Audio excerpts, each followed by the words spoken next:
मोगाच्यानो आस्तावन Divyavani live channel Mangalore हाचेर हांव तुमकां माणका मोत्यां ही एक नवी कार्यावळ दिवंक आशेतां.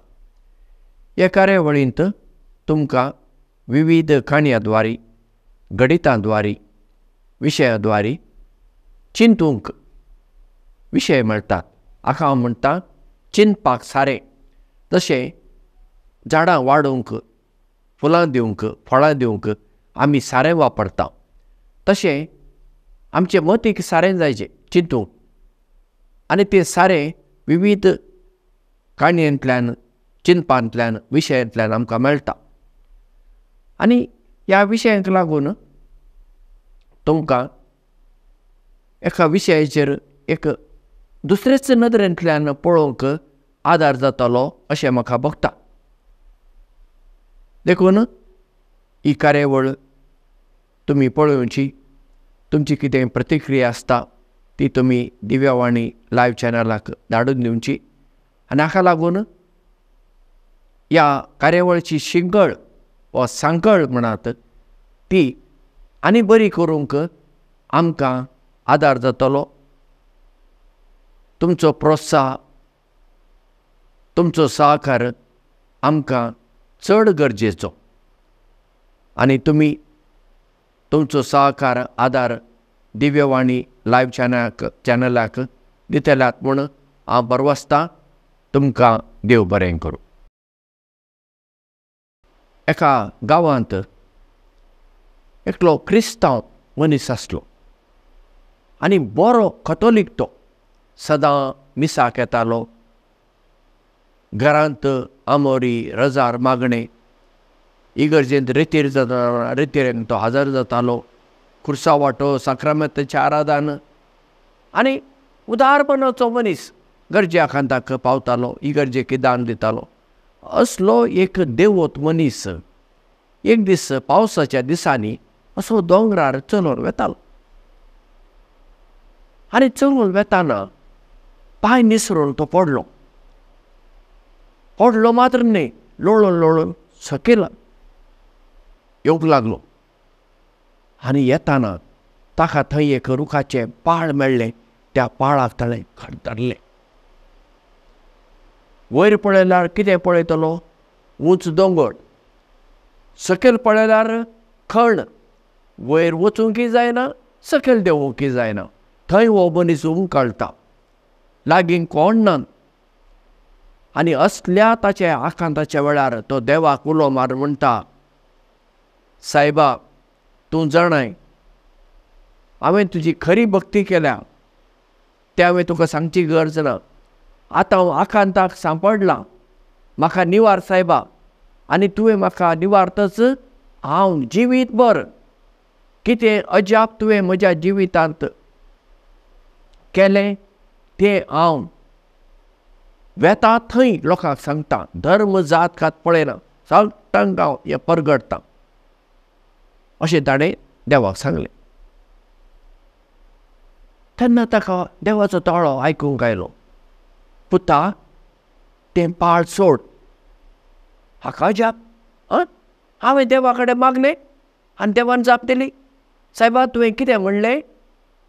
पुता, तें पाळ सोड. सायबा, तूं म्हजी फकाणां करिनाय मू? हांवें तुका उलो मारला.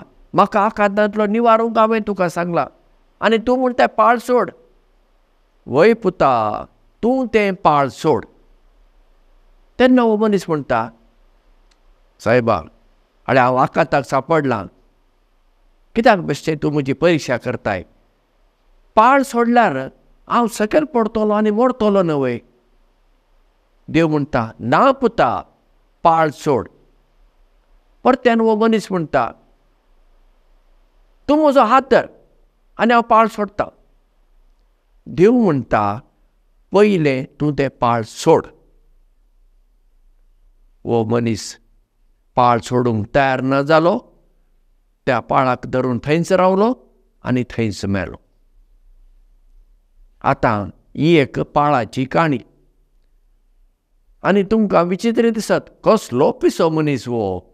देवान ताका सांगलें तूं पाळ सोड, आनी ताणें सोडलें जाल्यार देव ताका सांबाळटा आसलो, ताका राखता आसलो, अशें आमचें चिंतप पळय मूं. पूण आमच्या जिवितांत त्या मनशान केल्ल्या बरींच आमी करता. आमच्या जिवितांत एक पाळ न्हय, कितलींशींच पाळां आसा आनी त्या पाळांक धरून आमी आसा. एके वाटेन आमी देवाक उलो मारता आनी एके वाटेन आमचीं पाळां सोडूंक आमी तयार ना. आतां आमच्या जिवितांत खंयचीं पाळां आसात तीं पळोवया. थोडीं पाळां आमी पळोवया. आमच्या जिवितांत राग आसा दुसऱ्यांचो, ते एक पाळ. ते आमी सोडूंक तयार ना. इगर्जेक वता, मागणे नजार करता, खुमसार जाता, कुमगार घेता, सक्कड करता, पवित्र पुस्तक वाचता, जेजूची शिकवण आमी जाणा. तुज्या दुस्मनाक बक्षी म्हणटा जेजू, तुज्या पेल्याचो मोग कर म्हणटा जेजू, हें सगळें आमी जाणा. पूण आमी आमच्या दुस्मनाक बक्षूंक तयार ना. ताका हांवें कशें बक्षुचें फादर? ताणें म्हजें नांव इतलें पाड केलां, म्हाका गांवांत आतां तोंड दाखोवंक जाता की ताणें अशें करूं नय. आनी त्या मनशान म्हज्या बापायचो जीव काडूं नय, तो खुनीकार तो. ताका हांवें कशें बक्षुचें? पळया, हो राग घेवन आमी जियेता. आनी कितें जाता, तें रागाचें पाळ ल्हान आसलें, ल्हान उराना तें वाडटा. कित्याक आज आमी इल्लोसो राग आमच्या काळजांत दवरलो, फाल्यां कालचो राग आनी त्या दुसऱ्या दिसाचो राग मेळून तो इल्लो वाडलो. तिसऱ्या दिसाचो राग आनी पयलींच्या 2 दिसाचो राग मेळून वाडलो वाडलो वाडलो. तो राग इतलो दाट जाता, तें पाळ इतलें वाडटा आमच्या जिवितांत, आनी ताका मागीर दुसरीं पाळां फुडटात आनी आमचें जिवीतच रागाचें जाता. आमच्या जिवितांतलें आनी एक पाळ पळया आमी. आमकां मत्सर, ताका कन्नडांत मत्सरां म्हणटात, गोंयांत ताका नसाय म्हणटात, ती जाता आमकां. दुसऱ्यांनी बरें जाल्लें आमकां सोंसना. आतां आमची शेजारची आसात, चिंतया, त्या घरच्या एका भुरग्यान 10वे क्लासीचे परिक्षेंत रँक घेतलें म्हूण चिंतया. आमकां संतोश जाता आमी म्हणचें हय रँक घेतला, हय कॉपी मारलें दिसता आनी कितें केलें, पण आमी उलोवचेंच नकारात्मक. संतोश पावया, तो आमचो शेजारी भुरगो, ताका आमी ताची उमेद वाडोवया. तशें आमी चिंता ना, म्हजे भुरग्यांक फेल जालां, ताचो भुरगो पास जाला म्हणून म्हाका हांगा पोटांत चापणी. पळय, मागीर आमी कितें करता, ह्या मसरान दुसऱ्यांचें नांव पाड करता. कोणाची आदी सैरिकेन काजार जाताली, कोणी सैरीक सोदून आयल्यार आनी येवन तुमकां विचारल्यार, आरे ह्या शेजारा आमी सैरीक पळयला, ती घरचीं कशीं? ती गे, तुमकां आनी गांवार खंय चेडूं मेळूं ना, त्याच घरा गेलात गे तुमी? तें कसली सैरीक सोदला तुमी? पळया, आमी असल्यो गजाली. आमकां जर दुसऱ्यांचें बरें उलोवंक नाका, तोंड दापून तरी वोगे रावंक जाता मूं? ना. देवान दिल्ली जीब आसा पळया, ती आमी कशी वापरता, कित्याक ते जिबेक हाड ना म्हणटा. आनी असलें त्या मसराचें पाळ आमच्या जिवितांत वाडत वता.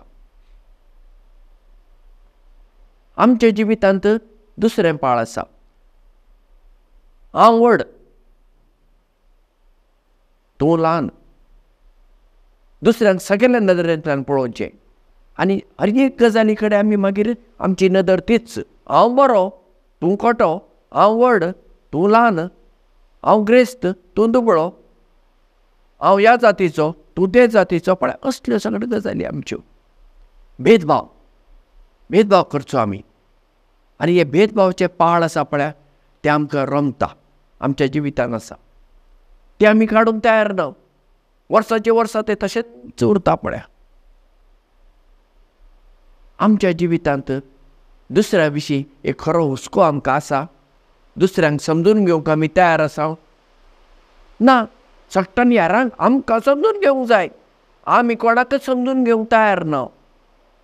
म्हणटाना आमच्या जिवितांत असली नकारात्मक पाळां भरल्यांत आनी जे मेरेन आमच्या जिवितांत ही नकारात्मक पाळां आसात आमचें जिवीत त्या पाळांनी घुस्पाता आनी मागीर सकारात्मक पाळांक जागो खंय आसा. पावसाच्या दिसांनी पावस पडलो म्हणटच रस्त्या कुशीन तण किर्लाता, रानवटी झाडां किर्लातात पळय फुलांची आनी हेर.